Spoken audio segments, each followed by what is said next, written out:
Welcome back. Our goal today is to talk about planar graphs and something called Euler's Theorem, which is a pretty powerful statement about planar graphs that also has connections to topology, which we'll talk about a little bit. Okay, so first of all, I have to say, what is a planar graph? So I alluded to this earlier, but I'll officially say a planar graph is a graph that you can render in 2 dimensions without any edges crossing.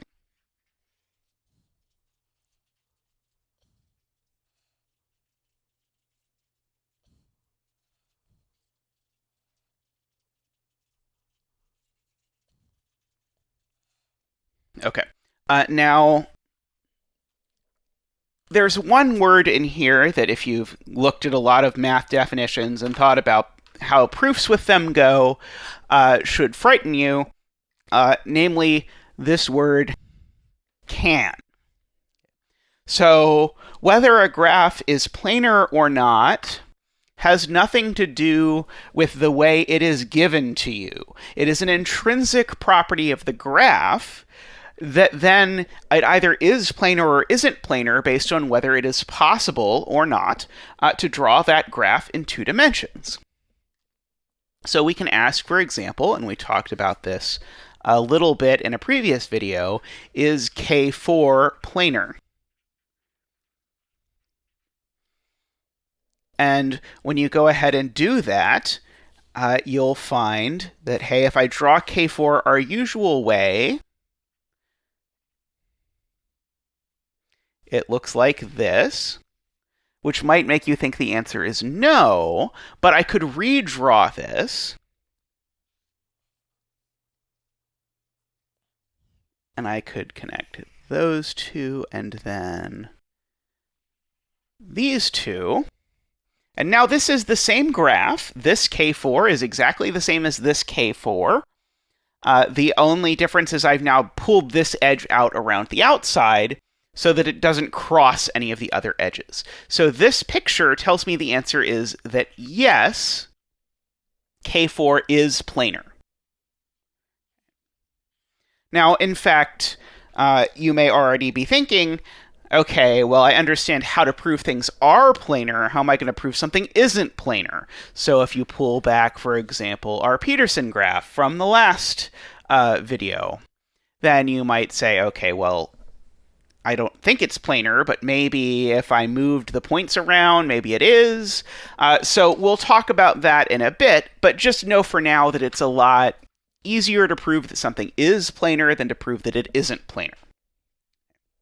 In fact, if you're very bored during this time and you want to look it up, there is a open source free video game called Planarity. I'll write that down. And the entire video game is that it gives you a sequence of graphs like this, where it's presented to you in a way that doesn't look planar, and then what you do is you drag the various vertices around until nothing overlaps, and then you get to see that it is planar. Okay, so you can download that and play it if you want, or there's probably an online version by now. And then you can see that this is really a non-trivial problem to look at a graph and say, okay, hey, this thing is or is not planar. Now, something that's very special about planar graphs is that they divide the plane into something we'll call faces. So I'll write this way. The connected components of the complement of a planar representation of a graph are called faces.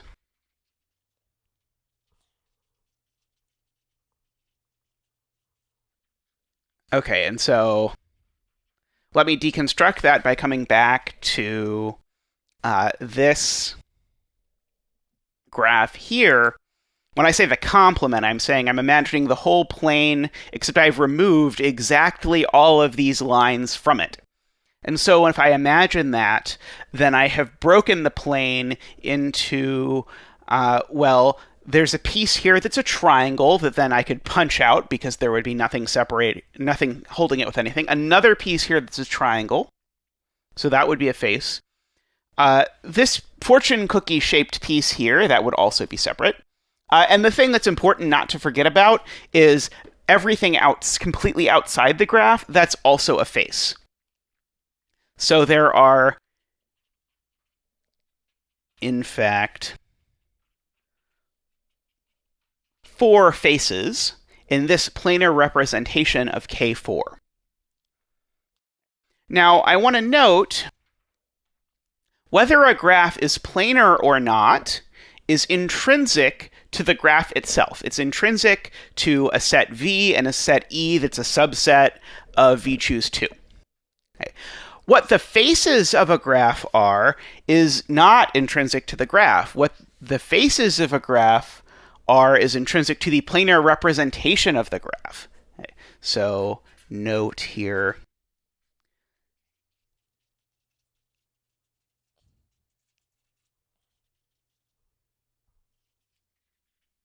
And by planar representation, I just mean whatever picture you find that gives you the graph in 2 dimensions.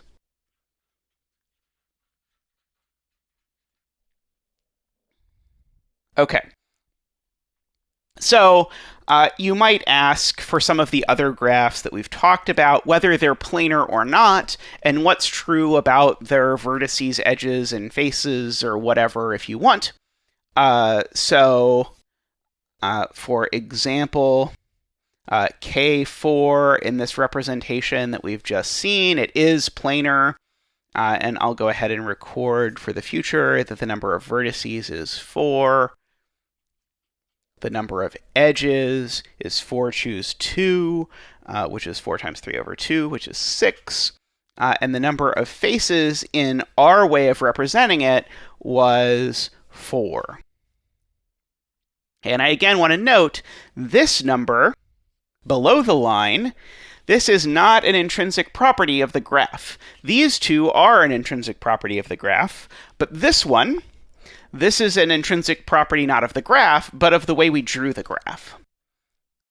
And so one thing you could imagine doing is you could imagine what other ways there might be to draw this arrangement, and those might have a different number of faces. Okay. Maybe this one's not complicated enough. Maybe you can convince yourself that basically everything is going to look kind of like this for K4, but if you pick a more complicated graph, then maybe it's more complicated. I don't think it's too hard to see that if we take our cyclic graphs, that those all can be drawn planarly. Again, remember, not all ways of drawing the cyclic graph fit inside the plane. So we've talked about the star representation of C5, for example, that has lots of crossing lines. But this representation certainly shows me this, and I can stick any number of edges in here that I want, and so this is always planar.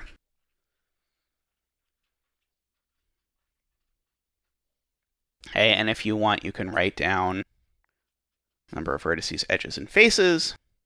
So the number of vertices is 4, the number of edges is 4, and the number of faces is 2.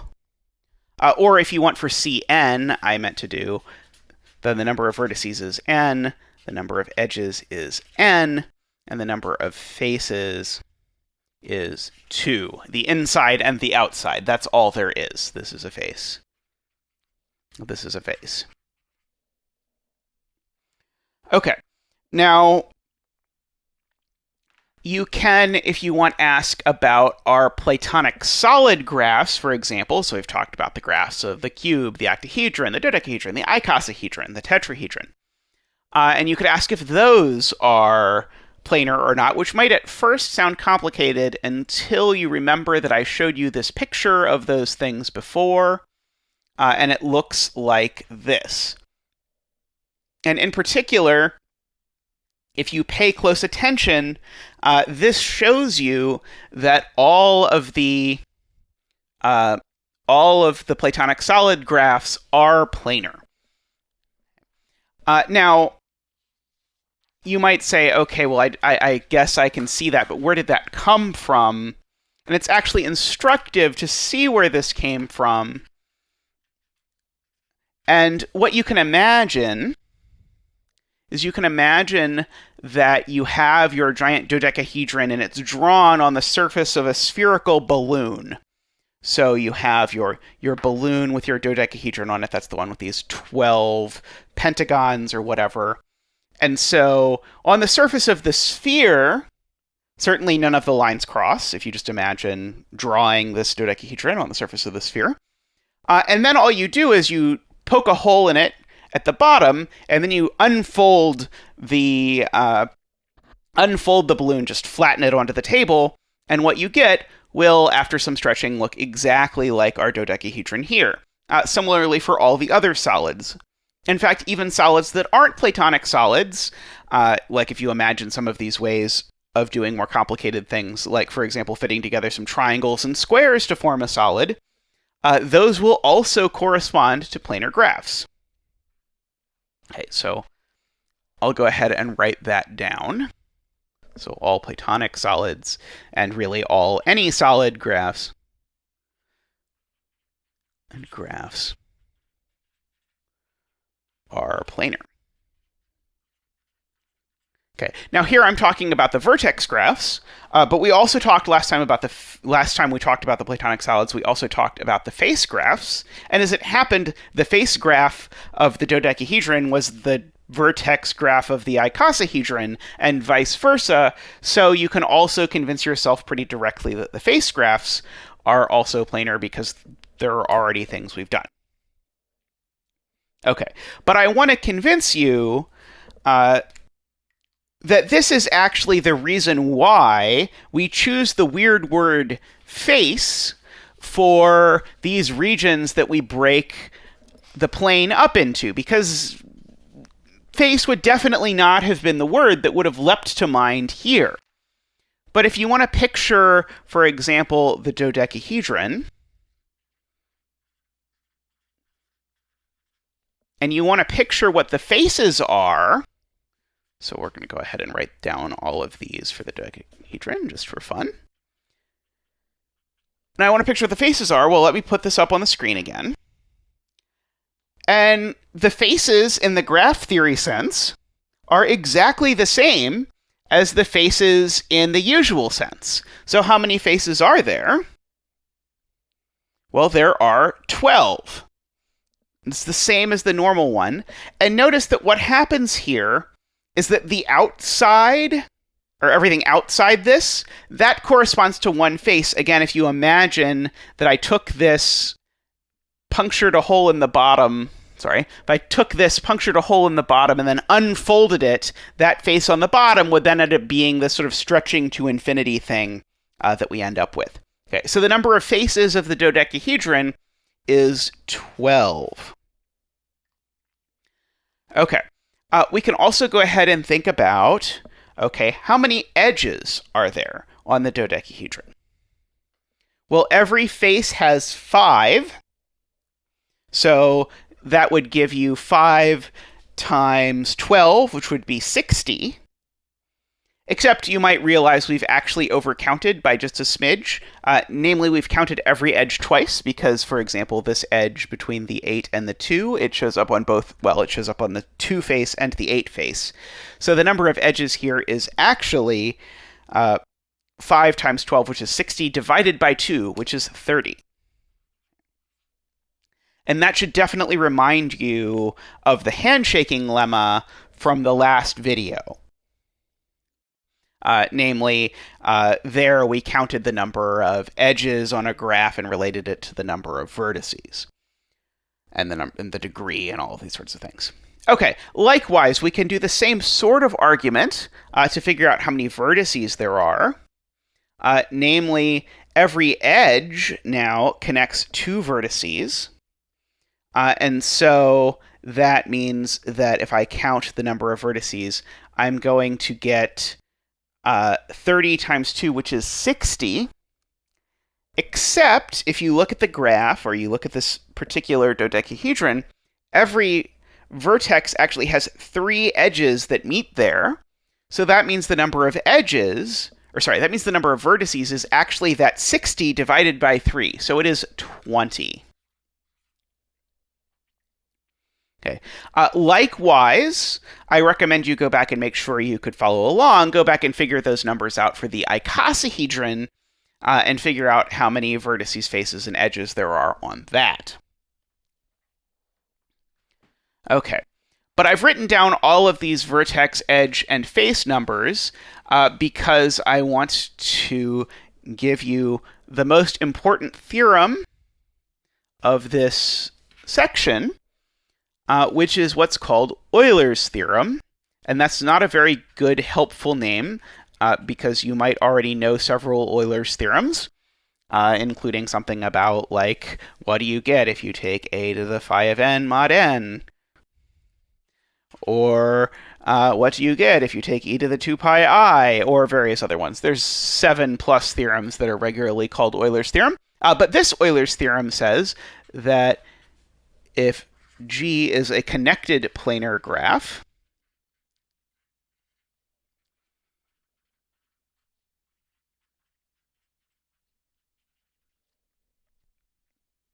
then if I take the number of vertices minus the number of edges plus the number of faces, I always get exactly the number 2. It does not matter what graph I started with. Do note the graph has to be connected, and it needs to be planar in order to make sense of the idea of what faces are, so those are the hypotheses of the theorem, but then we always get this. So if you want, in this case of the dodecahedron that we just did, 20 minus 30 is minus 10, plus 12 is 2. If you want to grab the cyclic graph from before, n minus n plus 2, that is 2. If you want to look at the K4 version, 4 minus 6 plus 4, that's also 2. In fact, K4, if you like, is actually the same graph as the graph of the tetrahedron from before. So likewise, you can verify this identity for all of the various Platonic solids, and in fact, for any planar graph that you want. So I'll note I'm going to postpone the proof of this until the end of this video. So there will be a proof of this, but it will come later. Or at least I'll sketch the proof of it and convince you that you could make a complete proof.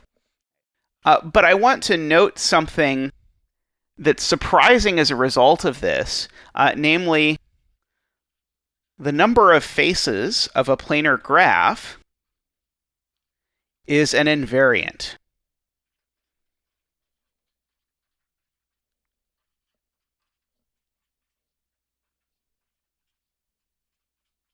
of the graph.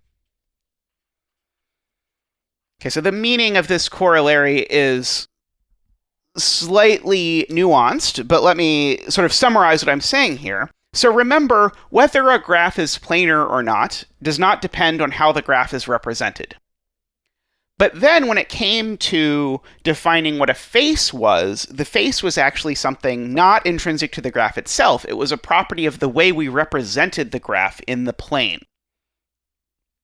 But what I'm saying here is, sure, the faces themselves depend on how we represent the graph in the plane, and that's definitely true. There's no way around that. But the number of faces will always be the same. So even if you pull up, say, this graph of the dodecahedron that's really complicated, and you imagine all the different ways you could draw the same graph in the plane, or all the ways you could draw the icosahedron graph there in the plane, all of those ways, they have the same number of faces, 12 for the dodecahedron, 20 for the icosahedron. There is no getting around it. Why is that a corollary of Euler's theorem?